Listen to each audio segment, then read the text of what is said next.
దేవుని రాజ్యానికి వెళ్ళాలంటే మహిమా దేహం ఉండాలి. వినాలి జాగ్రత్తగా.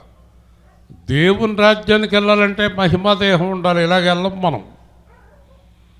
మనం దేహము మహిమలోనికి మార్చబడాలి. మహిమలోకి ఎలా మార్చబడుతుంది? జాగ్రత్తగా వినాలి దేవుడు మాట. ఈ శరీరం పరలోకం వెళ్దాం. ఈ శరీరం పేరేంటి హెప్సివ గారు? పాప శరీరం. చెప్పండి. పాప శరీరం.